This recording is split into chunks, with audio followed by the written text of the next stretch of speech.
Esse é o podcast Inteligência Jurídica, o espaço do Machado Meyer pensado para dividir com você a nossa visão sobre questões que impactam seus negócios e transformam realidades.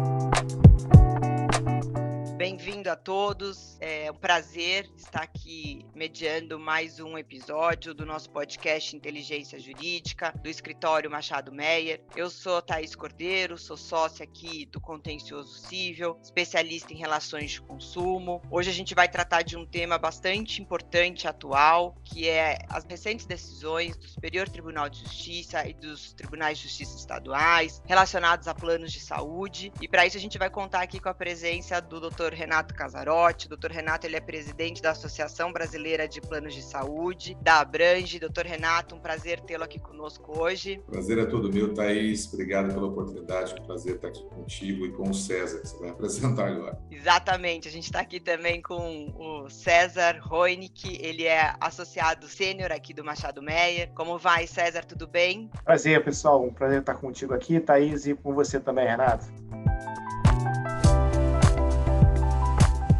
E aí, então, já dando início ao nosso podcast, Renato e César, eu acho que a gente não tem muito como fugir aí de um primeiro tema que é bem relevante, que é essa recente decisão da segunda sessão do Superior Tribunal de Justiça relacionado ao rol da ANS, é um tema bastante relevante. A gente viu aí um movimento grande, né, uma insurgência muito grande da sociedade com relação a esse julgamento. E aí, Renato, eu já queria te ouvir um pouquinho a respeito do impacto desse julgamento, se é que teve um impacto, se teve alguma virada de chave aí no segmento diante dessa decisão da segunda sessão do Superior Tribunal de Justiça, e aproveitando também para te questionar, porque a gente tem visto também iniciativas legislativas. Então teve aprovação recente, aí votação pela aprovação no Senado de um projeto de lei, prevê aí o rol taxativo como o rol da ANS, como exemplificativo e não como taxativo. Esse projeto de lei, ele seguiu para a Câmara e existe aí uma previsão de que ele seja votado ainda no mês de agosto. Queria te ouvir um pouquinho se eventualmente a gente tiver aí a aprovação dessa legislação, se isso vai gerar um impacto, qual seria o impacto, qual que é a preocupação do setor diante disso. Então, se a gente já puder abrir o nosso podcast de hoje com esse assunto que é bastante relevante, até um pouco polêmico, seria um imenso prazer. Muito obrigada. Imagina, Thaís. Eu acho que o primeiro ponto que eu queria destacar, e a gente tem tentado fazer isso, mas quando é possível o debate, quando é possível conversar sobre o tema, é tentar esclarecer um pouquinho o que é, né? Eu vi muita gente falando sobre o rol exemplificativo, o rol taxativo mata, e aí quando você vai, né, era hashtag de muita repercussão à época do julgamento, continua sendo. Quando você perguntar para as pessoas, mas o que você quer dizer? O que é a diferença do rol exemplificativo do rol taxativo? Você encontrava pouquíssimas pessoas que sabiam do que se tratava, né? Acho que é meio um fenômeno muito comum da nossa sociedade contemporânea. O debate é sempre muito raso, ele é sempre muito superficial. E a gente não ajuda. Estamos aqui no podcast do Machado Meyer, e eu também, como advogado, faço essa autocrítica, né? Tendemos a ser muito herméticos, os cientistas, os advogados, os técnicos em geral. Rol taxativo, rol exemplificativo. O rol nada mais é do que a lista de coberturas. São quais as coberturas previstas para aquele produto, no caso, um plano de saúde. E eu digo que é tão essencial você saber essa lista de coberturas, porque é o núcleo desse serviço. O paralelo que eu gosto de fazer é você pensar numa lista que seja exemplificativa e pedir para uma empresa precificar esse produto. É a mesma coisa que você pedir para uma companhia aérea precificar uma passagem aérea falando assim, olha, mas você não pode saber o destino do voo. Eu estou te dando aqui 3 ou 4 exemplos de destino, e pode ser, inclusive, que não seja nenhum desses destinos, tá? Quem vai decidir para onde vai o avião é o piloto na hora que ele decolar. O piloto, no caso, médico. Quando ele decolar, ele vai decidir se você vai para Ribeirão Preto ou se vai para Tóquio. Qual que é o problema? Quando você faz isso, né, quando a lista é exemplificativa, e lista exemplificativa, vamos ser muito claros, é não ter lista nenhuma. Na prática, a cobertura é aquilo que vai ser prescrito pelo médico, na avaliação individual dele, leva a uma situação que não tem como você acertar na precificação desse produto. Voltando lá para o paralelo da passagem aérea. Ou eu vou, para me garantir, enquanto empresa, eu vou precificar todas as passagens como se elas fossem para Tóquio, que aí eu com certeza não tenho prejuízo individualmente falando, só que pouquíssimas pessoas podem pagar uma passagem para Tóquio. ou para tentar ampliar o acesso, vão precificar como Ribeirão Preto, só que se esse piloto resolver ir muito para Tóquio, eu vou quebrar a companhia aérea. Então é mais ou menos a lógica, assim que a gente tenta explicar para as pessoas. Muito do que houve, na minha opinião, o aumento desse clamor social também decorria do tempo de atualização dessa lista, né? Ela é uma lista extensa, ela foi criada ali no começo dos anos 2000, logo após a 9656, né, que é o marco regulatório do setor, a criação da agência reguladora. Na época tinha mais ou menos, se eu não me engano, em torno de 1.000 itens, 1.100 itens. Hoje ela tem mais de 3.300 terapias, procedimentos, né,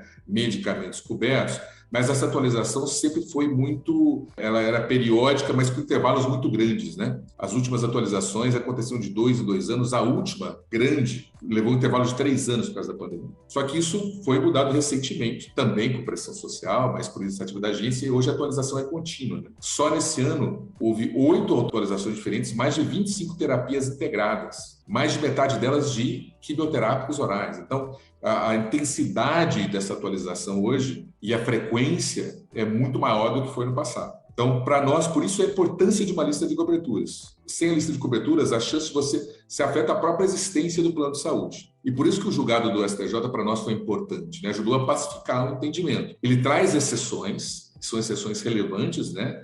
A coberturas extra-rol, mas com critérios muito claros.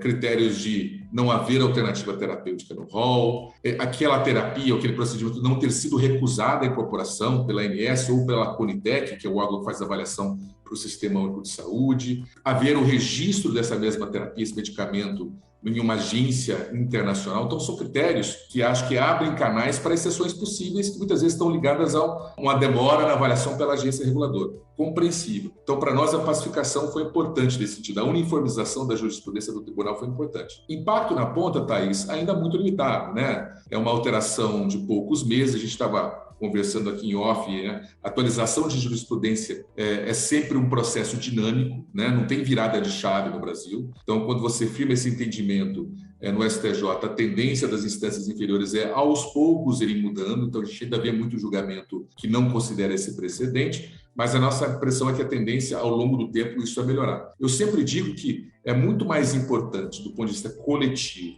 e sistêmico, que esse debate migre do judiciário, onde ele é individualizado, onde ele tem de ser atécnico, e normalmente ele é feito no afogadilho. Então, a chance do juiz acertar é sempre baixa, que ele está sempre pressionado pelo caso concreto, e você levar esse debate para os órgãos de incorporação, onde você vai discutir se aquela terapia, aquele procedimento tem que estar na lista de coberturas. E para um conjunto de pessoas. Para mim, aqui é o debate correto, é o debate técnico, científico e com uma perspectiva de coletividade.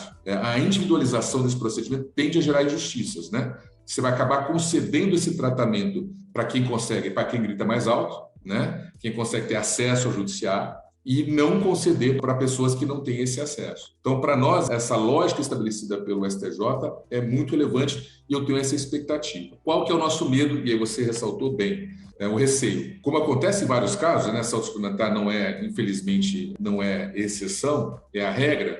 Sempre que você tem um julgado, um clamor social muito grande, isso vai para o Congresso Nacional e você começa a ter alterações legislativas também feitas no afogadilho, sem poucas semanas, porque as pessoas estão perdendo o tratamento, existe uma lógica de pressão muito grande e isso acontece. O que foi aprovado, e aí fazendo uma correção rápida, tá? Eu me confundo também. Foi aprovado na Câmara e agora foi para o Senado. É um projeto que vai na mesma linha. O projeto em si ele não é um problema, ele tem vários artigos que ratificam o entendimento da cobertura pelo rol da ANS e ele tem um artigo de exceções. Esse artigo de exceções, até eu vi um anteprojeto que chegou a ser discutido no grupo de trabalho da Câmara, ele era muito parecido com os critérios do STJ.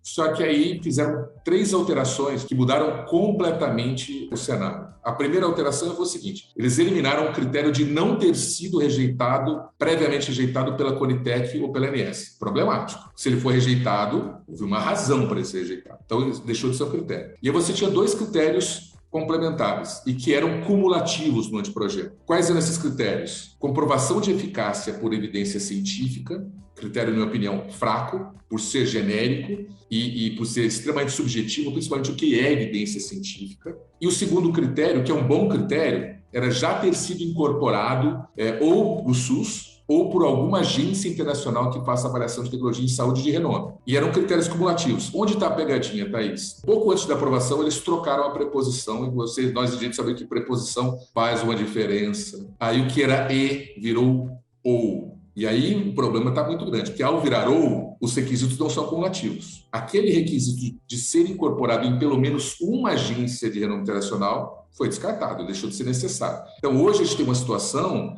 que os planos, dependendo da prescrição, vão se ver obrigados a cobrir procedimentos que não estão incorporados em nenhum país do mundo. Nenhum país do mundo incorporou e você é obrigado a cobrir se houver uma comprovação de eficácia. Aqui um segundo problema, avaliação de terapia, procedimento, medicamento, você não faz só por eficácia. Tem muita coisa que funciona. Eu fiz cirurgia bariátrica, mas antes de fazer cirurgia bariátrica, tomei anfetamina há muito tempo com prescrição médica. Funcionava? Poxa, funcionava. Tinha estudo científico de anfetamina ajuda a emagrecer? Tinha. Era seguro para tomar? Pô, de jeito nenhum. Né? Tomei, emagreci 40 quilos, engordei 60 depois de fazer a cirurgia bariátrica. Então, simplesmente comprovação de eficácia, sem segurança e sem custo-efetividade, a gente corre o risco, se isso virar a lei, de criarmos um rol de cobaias. E aí tem vários outros tratamentos que caem nessa categoria, né? Você pode falar de anfetamina, você tem a discussão da pílula do câncer, vocês vão lembrar disso, né? Na época havia estudos científicos que funcionavam, não tinha registro em lugar nenhum, mas havia estudos científicos. Tem mesmo discussões bem complicadas sobre maconha medicinal, né? Você tem estudo para... Estava vendo hoje um estudo que diz que, teoricamente, a exposição à maconha melhora a função do pulmão. Então, assim, olha a abertura que você dá quando você prepara a legislação no afogadilho e sem envolver um debate mais extenso. Então, a preocupação é grande. Nesse sentido, se a lei for aprovada da forma como está, e aí eu faço uma última ponderação para devolver para você, é o seguinte, que dizem, Renato, mas o rol sempre foi exemplificativo. A jurisprudência era majoritariamente de rol exemplificativo. Vamos entender como é que funciona o sistema. Eu até concordo. Sei lá, para os 20, 30 mil processos ano que a gente tem, metade disso tem a ver com cobertura, né, com exclusão contratual, eu até acredito que as decisões eram majoritariamente de rol exemplificativo. Estamos falando aí de, sei lá, quantas decisões? 10, 15 mil decisões ano? Só o ano passado, o setor fez 1,5 bilhão de procedimentos. Não 1,5 milhão. 1,5 bilhão. Então, o impacto sistêmico dessas 15 mil decisões, ele é relevante, mas ele não muda o sistema. Agora, se eu boto na lei que eu tenho que conceder cobertura sem incorporação para um órgão técnico, ou aqui ou em algum lugar do mundo, eu não posso ignorar esse critério, né? E aí o impacto sistêmico tende a ser muito maior, pelo menos na minha avaliação.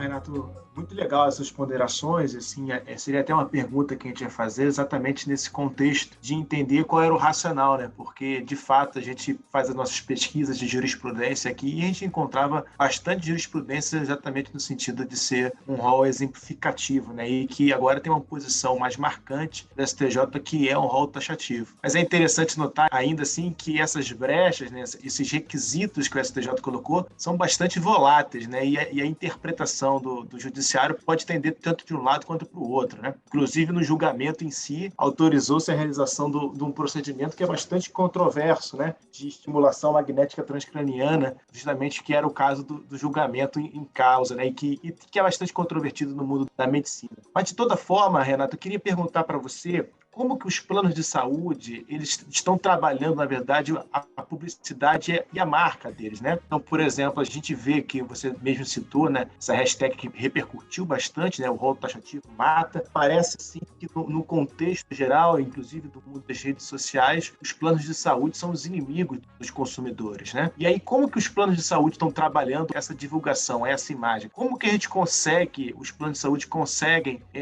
justamente explicar que o avião não pode ir para Tóquio todas as vezes, que tem que ter uma previsibilidade, sem criar os embates e criar um ambiente mais harmônico entre si? César, é um desafio e meus associados me cobram todos os dias sobre isso. Acho que eu estou correndo o risco de impeachment na associação e acho que essa vai ser a principal razão desse impeachment. Não é um diálogo muito difícil. Eu diria assim, quando você consegue tratar ou com a imprensa especializada, mesmo a imprensa mais abrangente, explicar tecnicamente, a tendência é entender. O curioso nesse sentido é, mesmo com todo o clamor social, né, mesmo com o rol taxativo mata, se você pegar os editoriais dos principais veículos de imprensa do Brasil, com os mais diferentes matizes ideológicos, né? Matizes ideológicos, você veria que todos os editoriais apoiavam a decisão da STJ. Então, o Globo teve um editorial de apoio da decisão da STJ, TV Globo não, mas o jornal o Globo teve, a Folha de São Paulo apoiou a STJ, o Estado de São Paulo apoiou a STJ, em editoriais. Então, aqui a gente consegue, mas o mundo mudou demais, né? É muito difícil. E é muito difícil você combater, porque o debate ele é feito em pílulas, ele é feito de uma forma para não gerar essa transparência, e a gente tem uma dificuldade, sim. O plano tem uma dificuldade notória por ser alguém, eu faço sempre o paralelo do síndico do prédio, né? É alguém que está no meio entre o problema e a solução, tentando gerar essa intermediação. E esse senso de coletividade, se você parar a pensar, num prédio, num condomínio de poucos moradores já é difícil, né? Já dá briga sobre o que você vai colocar no prédio, o que você vai fazer de benfeitoria, de renovação, porque isso aquilo vai ter que ser rateado entre os condôminos, que uns querem, outros não querem, ali já dá briga. Imagina num condomínio de milhões de pessoas, como é o caso de um plano de saúde. Porque a lógica é essa, né? A lógica do mutualismo é outra palavra hermética que não ajuda a gente de jeito nenhum. Eu falo que é solidariedade, está todo mundo pagando para quem precisa poder usar. Se a gente não mostrar isso de forma mais evidente, que as pessoas sentirem, a tendência é a gente ter problemas no longo prazo. A gente vem tentando, adotamos as mesmas ferramentas, abolimos um pouco a prática das notas, estamos fazendo muito vídeos mais curtos. Essa própria analogia que eu dividi com vocês do avião já é parte dessa tentativa de ser explicações mais didáticas, né? Quando a gente fala, por exemplo, de desperdício em plano de saúde, eu faço sempre o paralelo, a gente que está um pouco mais experiente, lembra quando a conta de água não era individualizada no prédio, né? A conta de água todo mundo consumia, o prédio pagava a conta cheia e depois rateava igualmente. Você tinha estímulo zero ali para ter uma postura de economizar água. E ainda tinha aquela coisa perversa, de dizer assim, para que eu vou economizar se meu vizinho com certeza não está economizando? E como todo mundo pensava dessa forma, o consumo de água subia, muito desperdício, e a conta de água subia por consequência. Plano de saúde é a mesma coisa. Se eu também começo a fazer exame desnecessário, consultas desnecessárias, se eu de alguma forma não faço essa ponderação com o meu médico assistente, com o médico que cuida de mim, e todo mundo age da mesma forma, a tendência também é você aumentar a despesa geral e aumentar os índices de reajuste, que sempre são muito altos, é inegável, isso, a gente sabe disso. Então, é uma tentativa de buscar, mas não é fácil. Um tema muito hermético. Às vezes eu acho que no passado ele propositadamente foi feito para ser hermético, para ninguém entender mesmo. Só que hoje, na sociedade moderna, você tem que pecar pela boa comunicação, mais direta, o mais abrangente possível. Não é um desafio fácil, mas o ponto que eu sempre falo, o plano de saúde é aquilo que viabiliza o tratamento de muitas pessoas, e a gente tem que mostrar essa essencialidade e as pessoas entenderem que no final do dia não é o dinheiro do plano que está pagando, né? Acho que essa é a explicação que a gente tenta fazer mais difícil. O plano é o síndico do prédio, ele está aqui gerindo o seu recurso. No final do dia, um rol exemplificativo com uma cobertura ilimitada, o resultado prático disso, no médio e longo prazo, é um aumento significativo da conta, e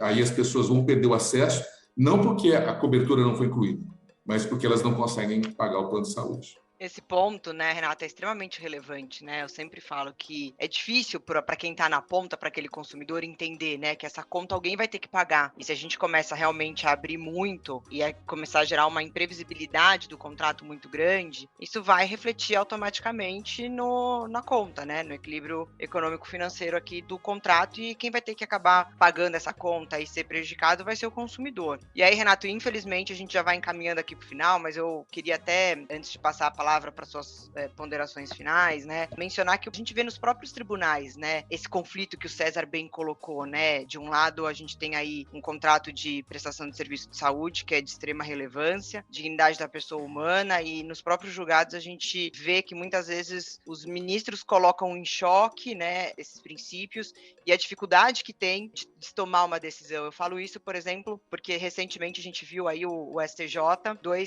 em um caso que estava tratando 2 tratamentos tidos como experimentais, e o STJ, justamente com base no precedente da segunda sessão, afastou a necessidade de cobertura desses tratamentos pelos planos de saúde, e me chamou muita atenção, até destaquei aqui, o voto do ministro Noronha a respeito, né, quando isso foi encaminhado, em que ele disse muito claramente que a saúde suplementar cumpre propósitos tratados em regras legais e infralegais. Assim sendo, não se limita ao tratamento de enfermidades, mas também atua na relevante prevenção, não estando o judiciário legitimado e aparelhado para interferir em violação à tripartição de poder e nas políticas públicas. Então, assim, eu acho que é um voto bem, parte do voto aqui, bem relevante, né? A interferência do poder judiciário nesse nível de detalhe de um contrato de plano de saúde é extremamente preocupante, né? Tem que ser feito com muito cuidado e muita cautela. A gente vê aí o STJ já, como você mesmo colocou, seguindo esse precedente, então ainda que a gente observe algumas decisões em segundo grau, afastando esse precedente da segunda sessão, quando chegar no STJ, muito provavelmente, a tendência é que se observe esse precedente e isso saia do judiciário e torne um lugar comum, né? Então é isso que se espera, salvo se a gente não tiver aí a aprovação da legislação. Mas também em contrapartida, eu vou te chamar aí para comentar e também já tecer as suas considerações finais. A gente viu também recentemente um julgamento também do STJ, nesse caso a terceira turma, né, da ministra Nancy Andrighi, sopesando aí as premissas de lucro de plano de saúde com a dignidade da pessoa humana e a importância social da atividade desenvolvida pelos planos de saúde, ao julgar um caso que permitiu aí a não rescisão de um contrato de plano de saúde diante de um inadimplemento do consumidor por mais 60 dias. A gente tem ali a lei de plano de saúde que prevê essa possibilidade, é direito do plano de saúde a rescisão do contrato, e diante de um caso concreto que, claro, tinha suas especificidades e que talvez aquele caso específico justificasse essa tratativa, impediu-se a rescisão do plano de saúde em razão desse inadimplemento. Então, a gente vê que esses conflitos aí, eles batem também a porta do Poder Judiciário, a gente acaba tendo decisões em diversos sentidos, e aí eu já queria te passar a palavra para que você pudesse fazer uma análise até da insegurança, muitas vezes, que esse setor vive diante aí desses casos concretos que chegam ao Poder Judiciário e que acabam sendo precedentes relevantes aí para o segmento. Acho que você tocou bem, só para contar uma rápida anedota aqui, não sem abusar do tempo de vocês, mas o ministro João Otávio Noronha, ele acaba nesse caso, ele tem uma experiência própria que ajuda nessa avaliação, e eu já ouvi falando sobre isso. Tá? Ele, durante um tempo, o STJ, os ministros têm um plano de autogestão, um plano próprio do tribunal, que é gerido pelo tribunal. E o ministro João Otávio Noronha presidiu, né, foi o gestor desse plano durante anos. E aí ele falou assim, como ele mudou a visão que ele tinha quanto ao tema, quando ele entrou na gestão. Ele brincando que brigou com pares dele, que ele aumentou a contribuição, quis colocar coparticipação em determinados procedimentos. O pessoal brigou e falou, gente, e ele falou, a conta tem que fechar, pessoal. Se a conta não fechar, eu não consigo pagar o procedimento de vocês no final do mês. Então, assim, é bem engraçado, a gente fala muito da empatia, tem um lado da empatia importante com quem está buscando acesso, está buscando cuidar do tratamento, mas também tem uma empatia para o gestor, né, para quem está tentando acomodar e fazer isso acontecer. E aí eu questiono muito quando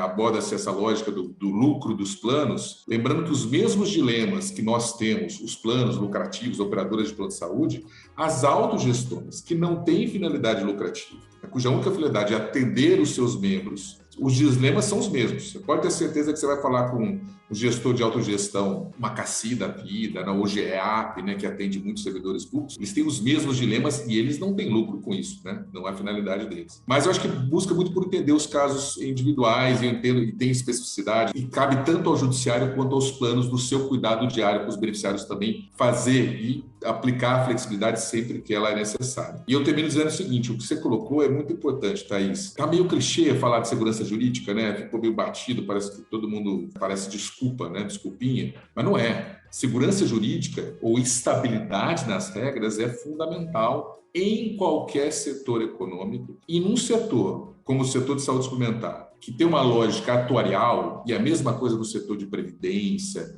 em qualquer setor de seguros, né, que precisa de estabilidade das regras para projetar o futuro, calcular o preço, calcular a cobertura, é fundamental essa estabilidade. Se a regra do jogo muda a cada 5 minutos do jogo, poxa, no final ninguém se entende e o futebol vai ficar muito feio. Então, por isso que a gente sempre pede, independente da regra existente, o mais importante é que ela seja estável. Aprimoramentos existem, são necessários, mas você não pode fazer uma virada de regra o tempo todo com a frequência com que acontece na saúde suplementar. A tendência é você afastar o investidor, afastar as empresas, e a gente sabe a consequência no fim do dia, a importância da saúde suplementar para ajudar a desafogar o SUS, ela perdendo força, a sociedade brasileira como um todo sai prejudicada.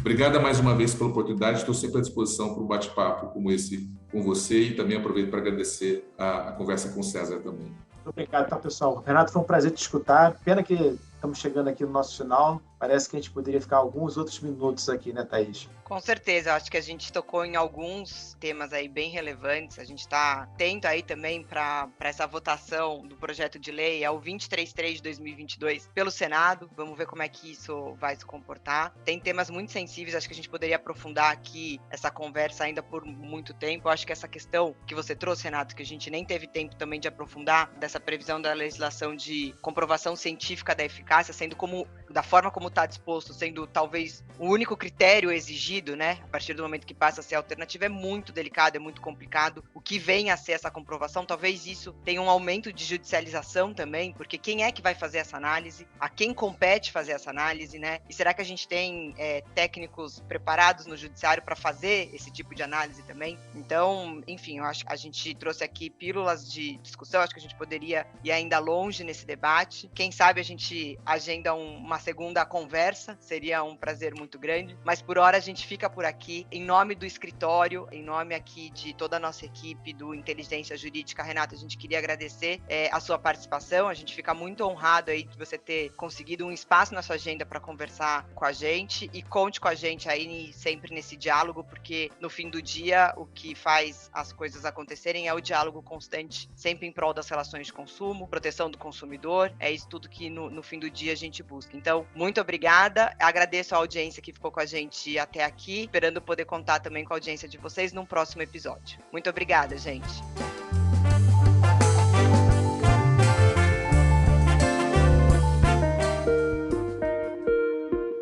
Você ouviu o podcast Inteligência Jurídica, o espaço de encontro para dividirmos com você a nossa visão sobre as questões que impactam os seus negócios.